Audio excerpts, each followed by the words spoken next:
byari bikomeye wazigamye intambwe zacu uzikomereza ku rutare wagendanye natwe mu bihe byari bikomeye wazigamye intambwe zacu uzikomereza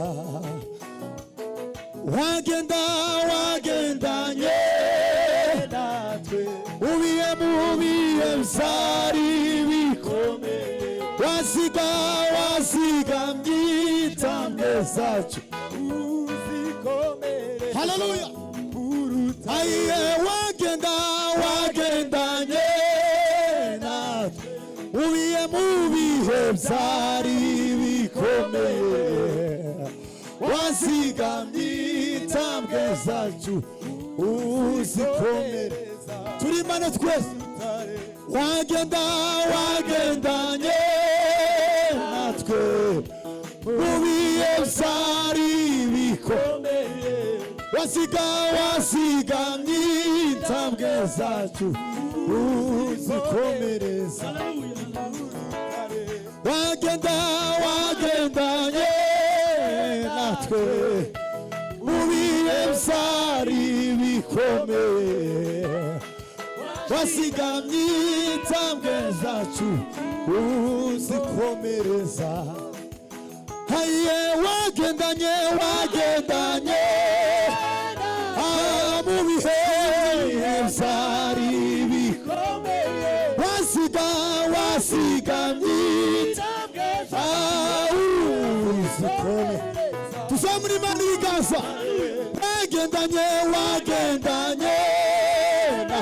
Wagendanye natwe mu bihe byari bikomeye wazigamye intambwe zacu uzikomereza ku rutare wagendanye natwe mu bihe byari bikomeye wazigamye intambwe zacu uzikomereza.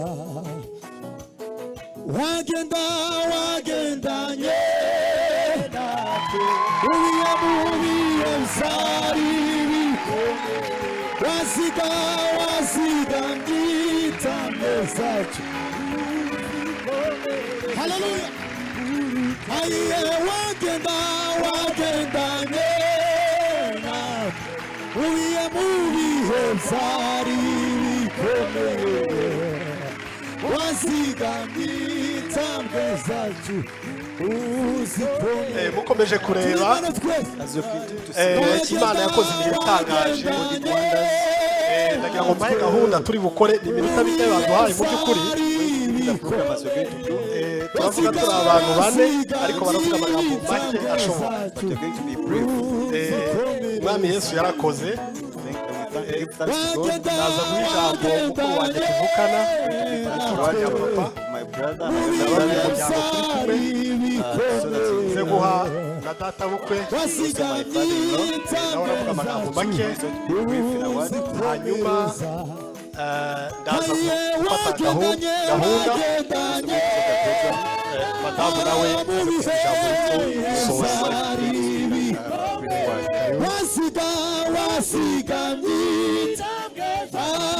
Haleluya.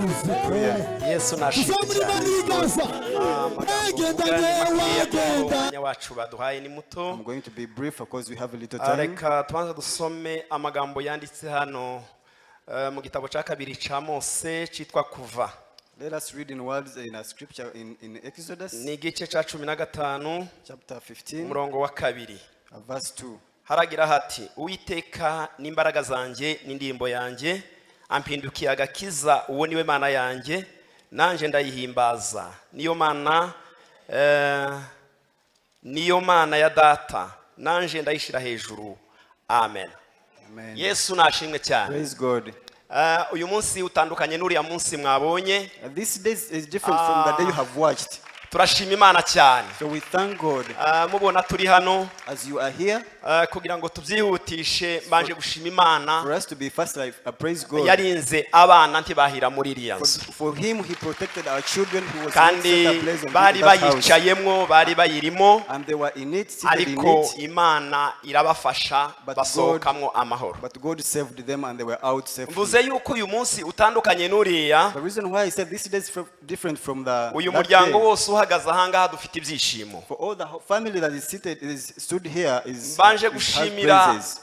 kandi Imana I thank God also yafashije umuryango wa Moise na Kiyobe. that helped the family of Moses and Kyobe. Imodoka ntizabagongera mu muhanda bamaze kumva izo nkuru. They were not struck by cars after Nukuri that news. babaye intwari They were so barakomera. strong and they were so strong. Imana ishimwe. Praise God. Ndashimira rero imiryango wacu wa bugufi. I thank also our close family. Nshimiye umuryango wa databukwe wa sebukwe wa Moise, nawe ni databukwe wanje. The family of our in-law. Turabashimiye yuko batubaye hafi. I thank them because they were so near to us. Bikimara kuba baratwegereye baduha ubutunzi bwatumye twubaka iriya nzu. They also give their finances that helped us to build that house. Turabashimiye. We thank them. Dushimiye umuryango wa papa. We thank the family of my Mbereye kuri father. data na mama. From my father and mother. N'abarumuna banje n'abashiki banje. And my siblings. N'abaramu banje n'abakwe bacu. All our in-laws. Batanze ubutunzi bwinshi kugira ngo iriya nzu yongere kandi isanwe ibe nzima. They supported us financially Namwe so that house ndabashimiye could be built Imana again. ibaha umugisha. I also thank them. My God bless you. Ndashimira Imana. I thank God. Shimira Foursquare. Thanking Foursquare. Urusengero mwumvise amakuru kandi byabaye barahangaha mutuba hafi. A church that had the news and when they were here Ndasaba and they uyu were muryango near us. dukomere amashi uru rusengero rwabaye hafi ya Moise na madamu we. For this church. Mwatanze ubutunzi bwanyu bwatugezeho. Give out your finances. Uhereye kuri bishop. From bishop. Na madamu we. And the spouse. N'abapastori. N'abakristo bose. Abo bose mwatanze ubutunzi bwanyu. Turabashimiye cyane. Abandi dushimira. Bashimira guverinoma y'u Rwanda. Baradutabaye nabo. Bazanye za kizimyamoto ziza kuzimya iriya nzu nubwo nyine yari mishya. Urwego rwa polise batubaye hafi, turabashimiye cyane.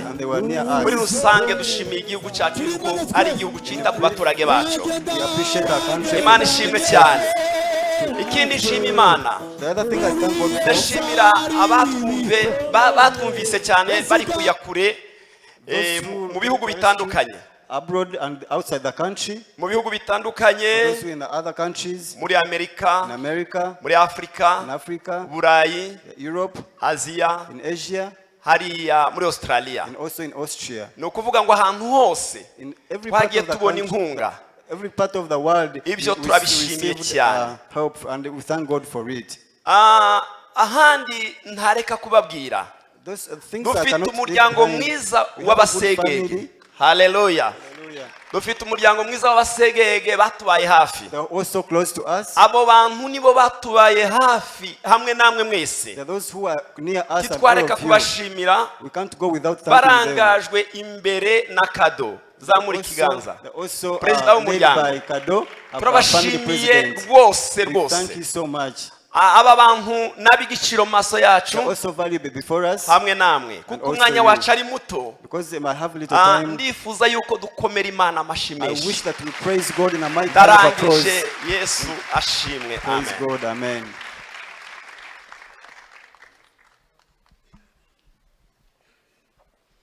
Bwana asifiwe. Praise God. Magambo mwene data yavuze. As he has said everything. Mfite amagambo abiri. Nashimiraga yabashimiye. Gushima Imana no kwigirira neza. We thank God he has did what us well. Dushima Imana duhurira nayo mu nzira y'ubusamo. When we praise God, we meet him in the ways. Amasezerano Imana yagiye iha Dawudi. For the promises that he gave to David. Yakomokaga mu mashimwe. They're also coming from praises. Yenyigeranyaga amateka ye. He would see his history. Akomoka.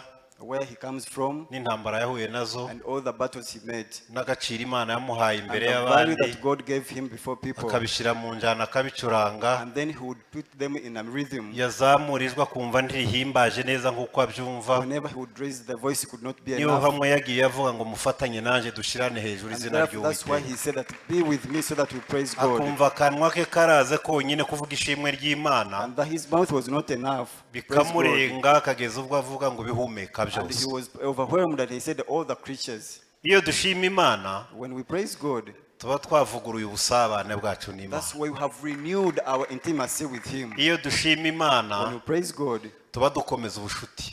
we strengthen our friendship. Iyo dushima Imana When we praise God, tuba twicira inzira. that's we are paving our way. Imana yababariraga Dawudi ikamuhugiraho kubera ko yayiramije yayihimbaje. God could look at David because Imana of how he igahuga would praise him. ikamumenaho amasezerano. He could just give out promises. ikamubwira ngo amaso yanjye azahora kuri He said wowe. that my eyes will always be on you. ikamubwira ngo urubyaro rwawe ruzasimburana ku ngoma uko ibihe bihaye Even your biza. descendants will precede one another Ni mu on the mashini. throne. That is because of Iyo praise. dushima When Imana you praise God, tuba dukurura presence y'Imana we bring ikatwegera, out the presence of God to kandi us. Imana ikarushaho kutwumva no And gusabana God natwe. continues to be with us more. Turashima Imana kuba duhagaze aha. We thank God because we are standing here. Moise n'umuryango we Moses and batekanye ari family, amahoro, when they are free and they have peace. nta gikuba cacitse, Even when there's nothing much has tudafite happened. amashimwe arimo ariko When we don't have praise that has, but byose ari amashimwe. when everything is praises. Imana iyo ikemuye ikibazo ikivana nzira. When God solves a problem, Twishimiye kuba imbere y'iri teraniro we thank him before this church n'imbere y'Imana iduhera ubuntu. and before God that he has given us for free. Twaje kwifatanya nabo, So we came to be with twaje them kwifatanya namwe and also to be with you kugira ngo dushyirane hejuru izina so that we ry'Uwiteka. can raise up the name of the Imana Lord. yakoze biriya God, mwabonye, he did that what you have said. We reka have seen. tuyizamurire icyubahiro. Let us glorify him. Murakoze Yesu Thank abahe. you so much. May God bless you. ababyeyi barakoze nihuse Thank cyane. Thank you, our parents. Hari gahunda mbega uburyo nabiteguye, There's the one prepared it. nashatse kubabwira muri make uriya munsi mbere y'ukuba I wanted to tell you what happened na wa before that munsi day nyine and even on that day ndetse na nyuma yaho. and after that day. Mbere y'uko uriya munsi uba, Before that day happened, hari ibintu byabaye mu buzima bwanjye. there are things that happened in my life. Twari hano mu materaniro We are here in service yo kuwa gatatu. of Twari Wednesday. twatumiye umuvugabutumwa witwa Jacques, We had Apostle requested Jacques. Apostle Jacques. arabwiriza He came and preached. arabwiriza ndamukurikira amanutse hano kuri esikariye. When he was coming Nari down, yicaye hari inyuma arampamagara, I was seated behind and he called ndazunguruka, upon me and I came to him. arampobera. He hugged me. Arangije arambwira And afterwards he told ngo me iwawe hagiye kuba ikintu gikomeye. that you're going to encounter something so strange in your Arambwira family. ngo ningera mu rugo He said that when you reach home, mfata abana banjye, nta nubwo yari azi wenda ko mfite abana, that get hold of your children. He ntabwo didn't know even that I tuziranye mu had by'ukuri children. I ku don't buryo know him, he bwimbitse. doesn't know me. mfata abana mbahobere, That I get my Nk'uko children ampobeye, and embrace mfate na them. madamu muhobere, Also my wife and embrace him.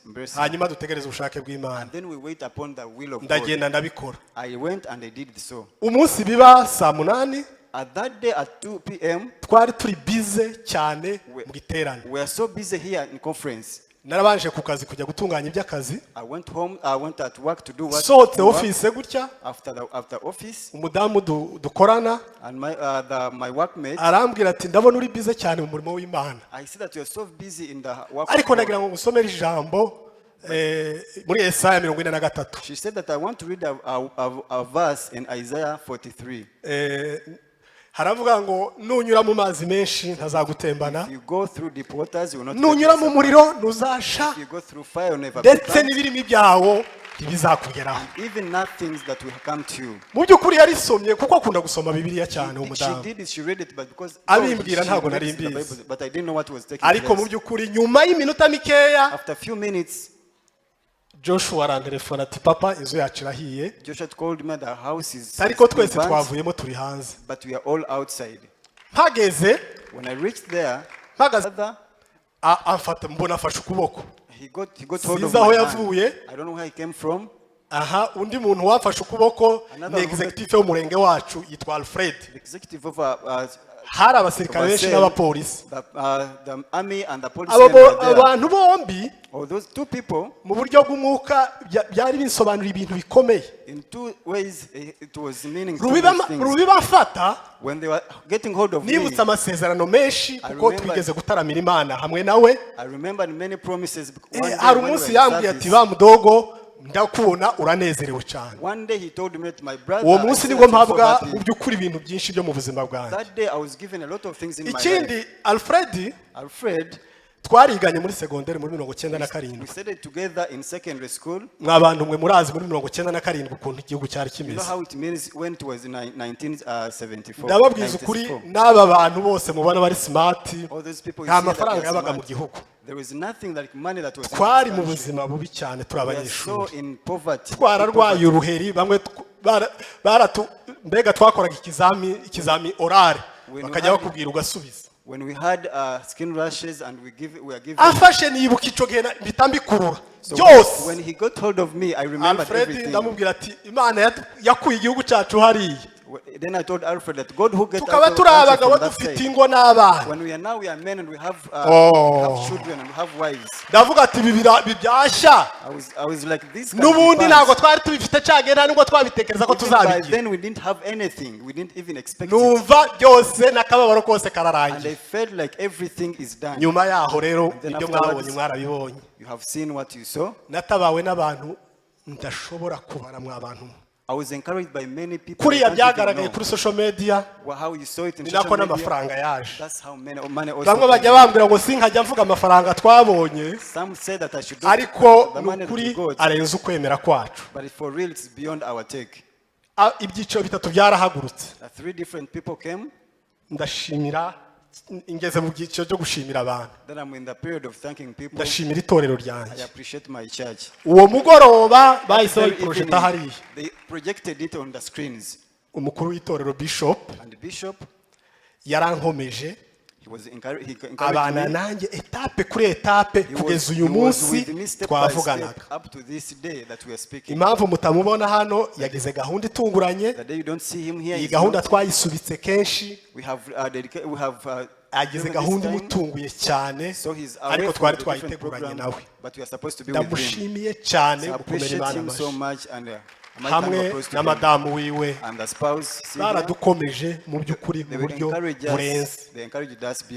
Abandi bantu nshimira ni amadepartement mu itorero, abamama, abapapa, Joyous Melody. Nabonye envelope yabo birantangaza. Abenshi ntabwo bakora, narumiwe birandenga.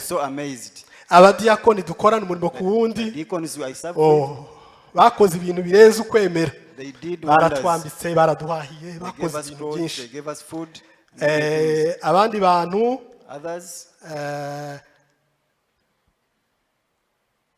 hari abantu babiri bo muri iri torero, ntabwo navuze amazina y'abantu ariko hari abantu bantunguye birandenga. Abo ntabwo ndi bubavuge, ariko hari abandi bantu babiri mu by'ukuri ntabavuze n'Imana yo mu ijuru yawe.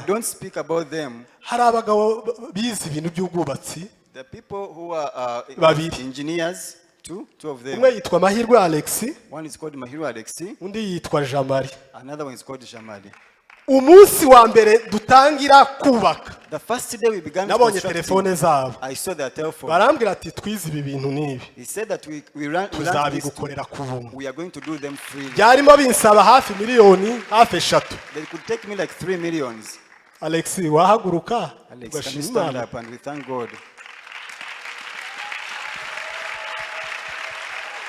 Alex yabanye nanjye ku ibuye rya mbere nashize kuri iriya nzu kugeza kuri finissage, yishyura main-d'œuvre, agaburira abafundi yazanye. Uwo muntu ni Imana yo mu ijuru yamuzanye.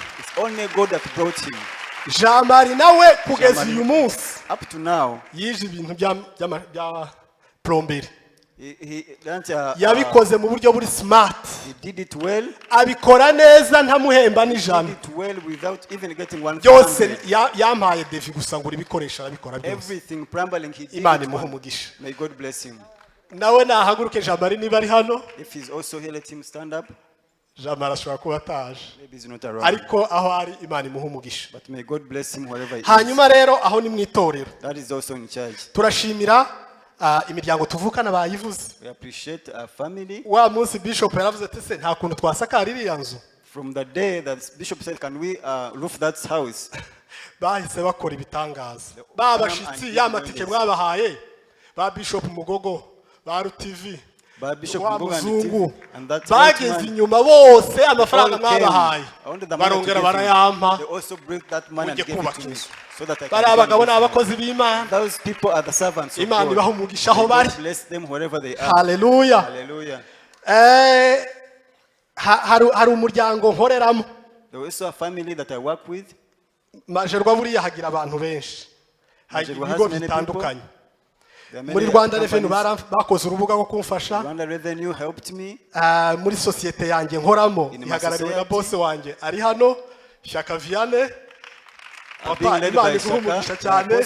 May God bless you. Yagiye mu rugaga rwacu ankorera ubuvugizi. They went to our association and speak for me. Bazana amafaranga menshi barubaka. And they built. Muri abo bantu dukorana abakorana na madamu nabo. Those who work with my wife. Hari urugaga rw'abaforomo n'abaforomokazi baraje bakora ibirenze ukwemera. Turabashimira cyane. I thank them. Hari abandi bantu n'umuryango w'inshuti z'umuryango mbega n'umuryango w'inshuti cyane. Also the friends of our family. Witwa G8. They called G8. Sinzi niba bari hano bazamura ibiganza. Those who are called G8. Abandi bashobora bahaguruka. Those can stand up also who are still. Abo bantu n'umuryango w'abantu twiganye ico gihe. They are the people we studied together. Ico gihe nababwiraga ubu abantu bakomeye cyane kandi duhujwe cyane no kusenga. And we are also encouraged and being one. Bamwe bari muri Amerika, abandi bari muri Australia, ba Claude, ba Pastor Willy, abo bose Imana ibaha umugisha. May God bless them. Ndashoje. As I'm winding. Mu gusoza rero, as I'm winding, madamu namara kuvuga, when my wife speaks, turakora ibintu bibiri. We are going to do two things. Sinzi niba hari abantu nibagiye kuvuga abenshi babavuze mu byukuri nuwo ntavuze mu izina Imana ibaha umugisha cyane. Turakora ibintu bibiri. We are going to do two things. Turaririmba indirimbo. We are going to sing one song. Cedric yaririmbye ku cyumweru. Cedric sang it on Sunday. Wagendanye natwe mu bihe byari bikomeye. Washikamije intambwe zacu. Uzikomeza ku rutare. Cedric araza kuririmba turimo dusoza. Barahaguruka bacurange tubikore. Hanyuma umuntu wese wamfashije kugira ngo twubake iriya nzu anamfashe gutura ituro ry'ishimwe. Ituro ry'ishimwe twagenye kuri uyu munsi kuwa gatatu w'igishize muzi ko twari dufite abantu benshi hano. Twabashije kugura intebe nyinshi muzicayeho. Twaguze intebe 75. Hanyuma ayandi maturo muradufasha mwese umuntu wese ufite ituro. Kwa kundi mwadufashije twubaka. The way you helped us when we are building. Mudufashe no gutura. Also help us as we are giving. Turira Imana kugira ngo Imana yishime. So that God can be pleased in this. Murakoze cyane Imana ibahe.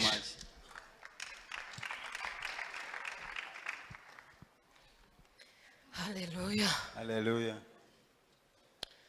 Ndashima Imana cyane, Imana ishimwe. I thank God and glory to God. Imana niyo kwizerwa. God is faithful. Murebye iriya shusho ukuntu uriya muriro wari umeze. When you see that video, the way the fire was. Abana banjye bari baryamyemo. My children were in that.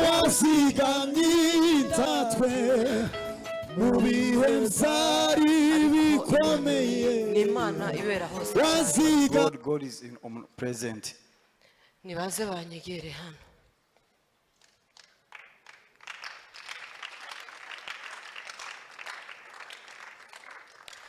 Mutekereze nageze hano ku rusengero ari 2:00 wa munsi kuwa mbere. I came to church at 8 a.m.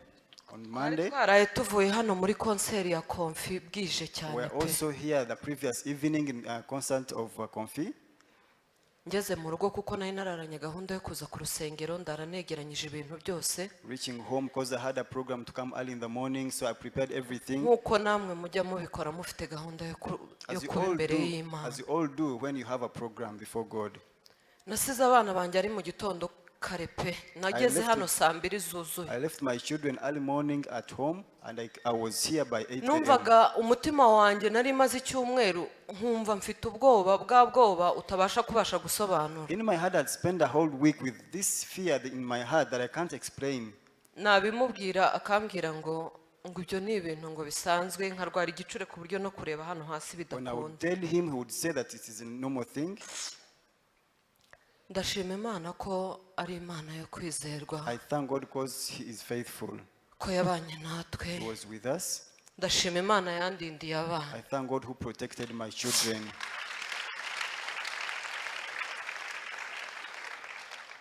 Nkuko yabivuze abo yahobeye nibo yasigaranye. As he mentioned, Hallelujah, hallelujah. Hallelujah. Ntago byari byoroshye mwabantu. It wasn't easy at all.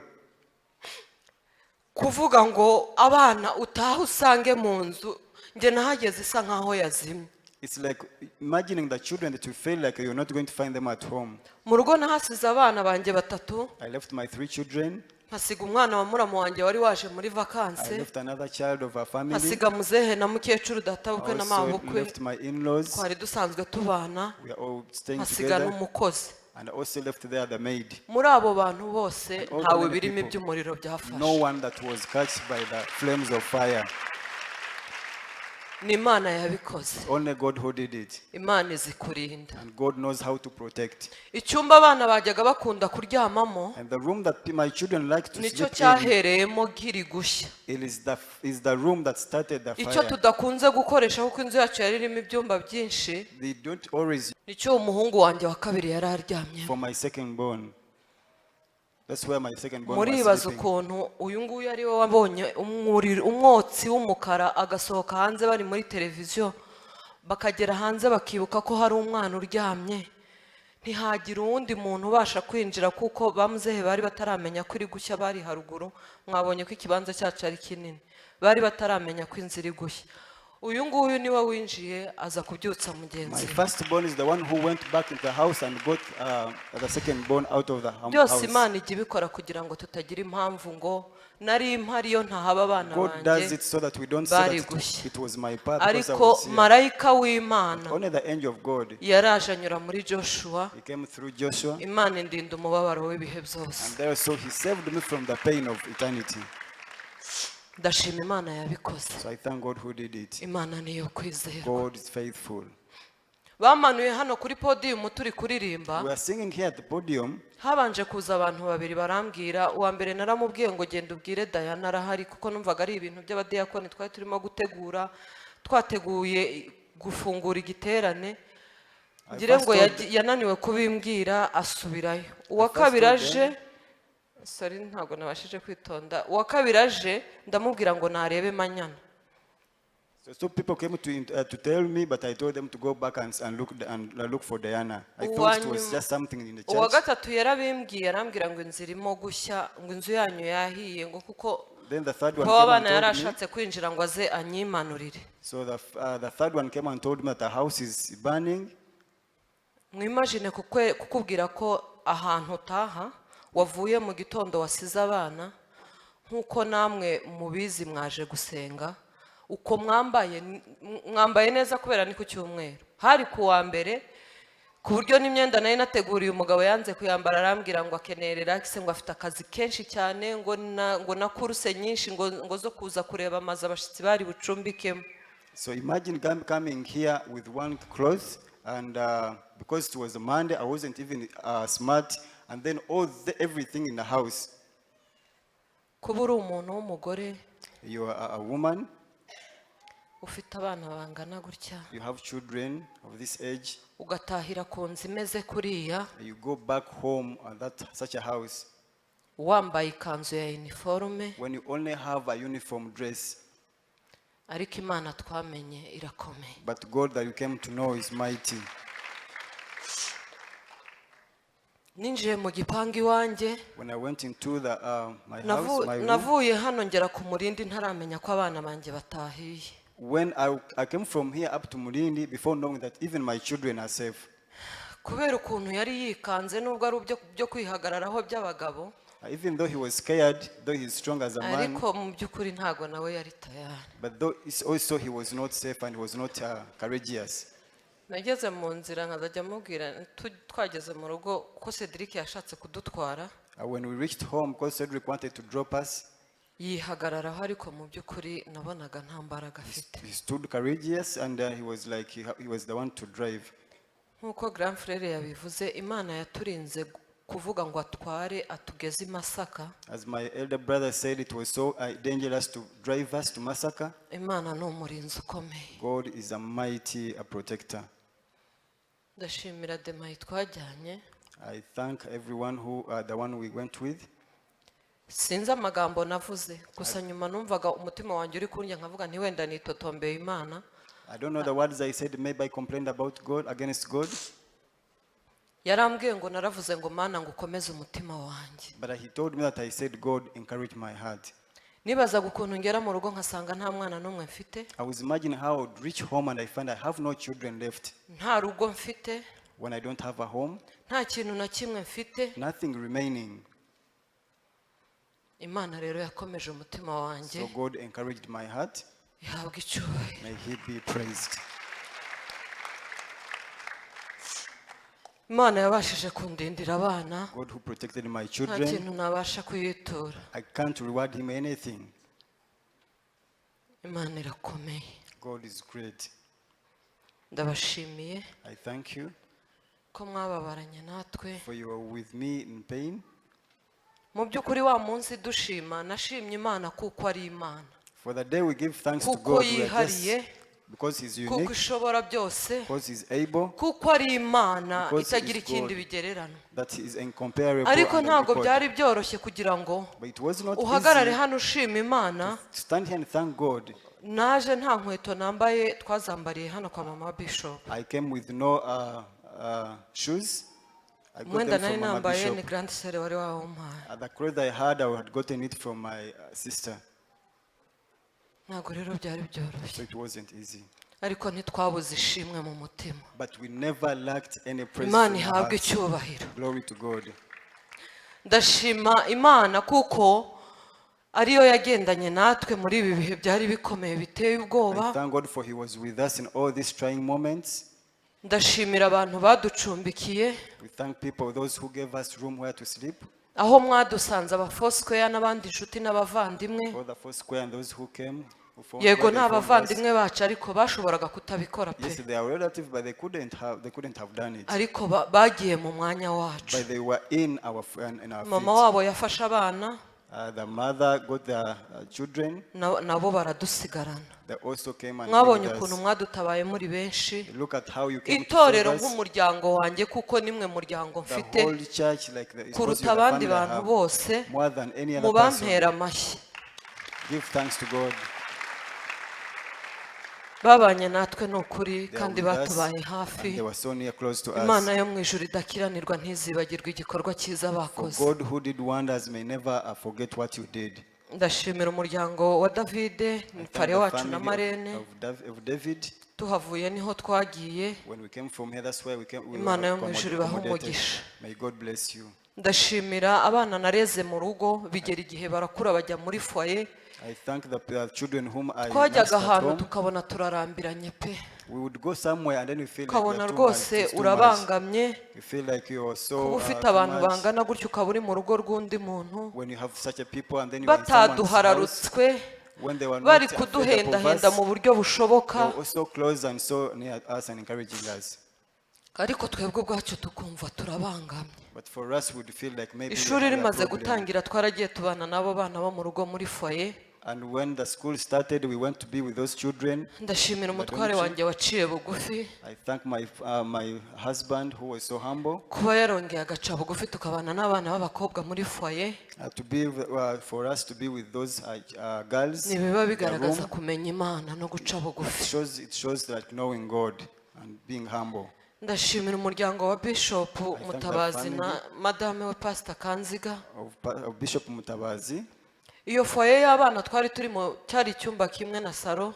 That room where it was just a single bedroom. Ntabwo bari kubonaho uko tubigenza. We didn't know how to do about it. Ariko numvaga ikimpa amahoro ari uko icyo twarya cyose nagisangira n'abana banjye. I felt like I could share everything with those children. Ndashima Imana rero yabikoze. So I thank God who did everything. Ihangane gato ndaje ndangize.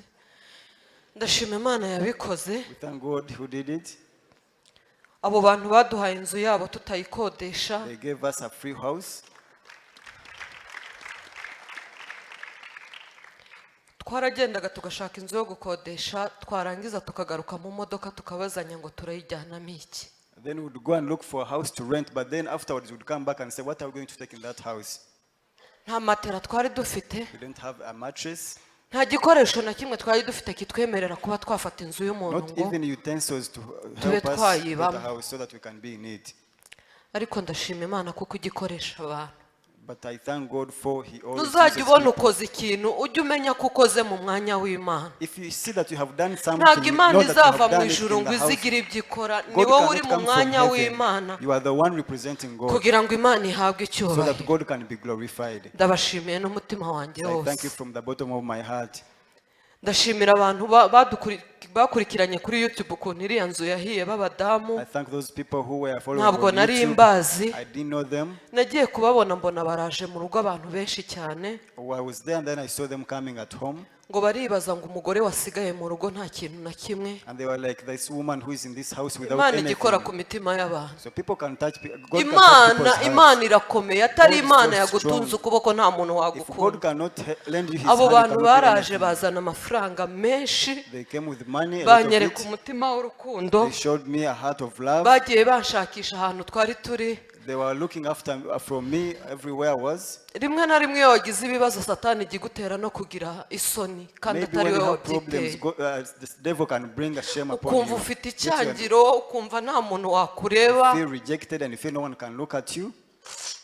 Ariko ndashima Imana kuko igikoresha abantu batandukanye. But I thank God for he uses many people. Imana yo mu ijuru ihabwe icyubahiro. God be glorified. Ndashimira umuntu wese wabonye ko tubabaye akababara. I thank God who ndashimira umuntu wese wadusengeye. Ndashimira umuntu wese wumvishije ko afite umutima w'imbabazi n'urukundo. Imana idakiranirwa itanga umugisha kuri abo bantu. Babashimiye abafosquare mwambereye indashikirwa nkuko yabivuze muri Joyasi mu madepartement nkoreramo hano mu bamama no mu badiakoni no muri Joyasi bazanye envelope turatangara kandi ndi umwe mu bantu bagombye kumenya amafaranga yari kuba hari ariko sinamenya abandi batera nkunga twagize muri Joyasi kugira ngo ayo mafaranga aboneke. Abadiakoni mwambaye hafi muri inshuti nziza. Kugeza uyu munsi nta gikoresho cyo mu nzu naguze. Narabivuze ubushize ndi kubwira Bishop ngo abasabire umugisha. Mwarahabaye umwuka w'Imana yarabayoboraga ntimugure ibyo abandi baguze. Imana yo mu ijuru ihabwe icyubahiro. Sinabona amagambo nakoresha ngo mvuge gukomera kw'Imana. That I can speak of the greatness of God. Ibi bibazo byabaye ntwite. This problem happened when I was pregnant. Kuba ngihagaze as I'm still strong and standing. Iyi nda ntwite ikirimo. When I'm still holding my pregnancy. N'imbaraga z'Imana. Only the power of God. Nagize ibise bikomeye cyane. I was in labor pains. Ariko Imana burya uwirinda iramurinda. But whoever God protects is protected. Ndashima Imana kuko ari Imana ikomeye. I thank God for his a great God. Uyu munsi tukaba duhagaze. As we are standing here. Nge n'umuryango wanjye turi umukwiro. Me and my family when we are safe. Turi mu nzu nziza. We're in a beautiful house. Gukorera Imana nta gihombo kibamo. Kandi mwarahabaye. And you are there with us. Mwabaye inshuti nziza. You became good friends. Nkuko mujya muha abantu bakabaha ubuhamya.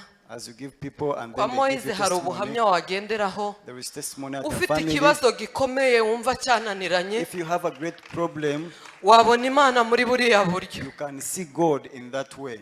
wabona Imana ukamenya ko ntacyo kinanira Imana. You can see God and know that Imana nothing ishobora is byose. God. God is mighty.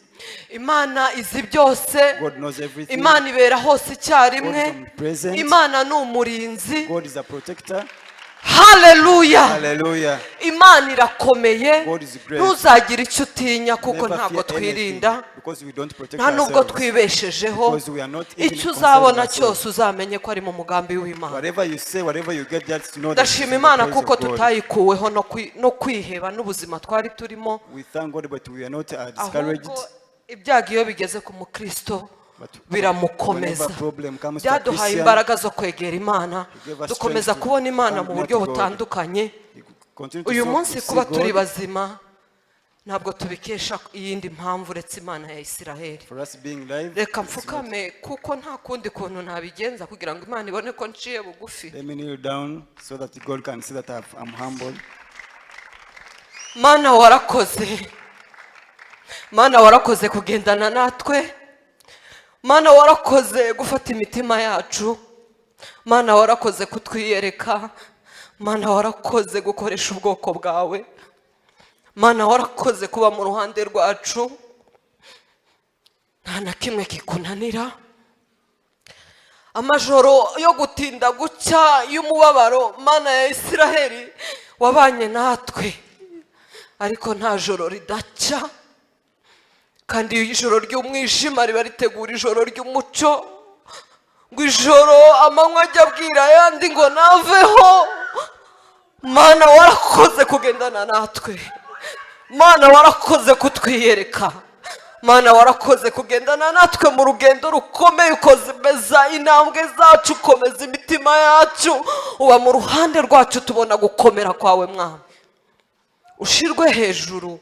Nishimwe ritazibagirana mu buzima bwanjye, nishimwe ritazamarwa n'ibihe, nishimwe ritazamarwa nuko nahaze, nishimwe ritazamarwa nuko nishimye, nishimwe ritazamarwa nuko mbabaye, ahubwo ibihe byose Mwami nubona hari aho ngiye kwibagirwa imbaraga zawe, Mana uzanyibutse kugira neza kwawe. Ugirire neza umuntu wese ubabaye nkuko wangiriye neza, nkuko nagutakiye mbabaye ukanyumva. Wumva umuntu ugutakira ababaye Mwami abona ukuboko kwawe. Ushimwe kuko tugejeje kuri uyu munsi. Ushimwe kuko Mwami tubashije kuvuga gukomera kwawe. Ibisigaye Mwami ujye ukomeza wiyerekane mu buzima bwacu, kandi ubaho kwizerwa. Tukubahe, tukubahisha ahantu hose, tubona imbaraga zawe Mwami. Wakoze Mwami kubana natwe, warakoze kugendana natwe. Izina ry'Imana ya Isiraheli rihabwe icubahiro. Musubire mu myanya yanyu kandi mutwihanganire rwose. Twatura agakomeza offertory. Barakoze abavandimwe kubwo gutambutsa amashimwe akomeye. Thank you very much for that great thanksgiving testimony. Ibi ni bigaragaza neza ijambo ry'Imana rivuga ngo nunyura mu muriro ntuzashya. This is what say that the word of God, that whenever you go through the fire you never be burnt. Nuca mu mazi ntazagutembana. Even you go through the water you never drown. Kuko ndi Uwiteka Imana yawe. I am God your God. Itorero ryose nimba mwanyemerera tugahaguruka tugaha Imana amashi menshi cyane duhagaze. Dukomere Imana amashi kubw'igitangaza yakoze. Tuyizamurira ibiganza twebwe twese tuvuge ngo Mana warakoze. Icyubahiro kibi cyawe kuko warinze umuryango wa Moise. Uri Imana ikwiriye icyubahiro no gushimwa. Glory to God. Reka twegereze umuvugabutumwa.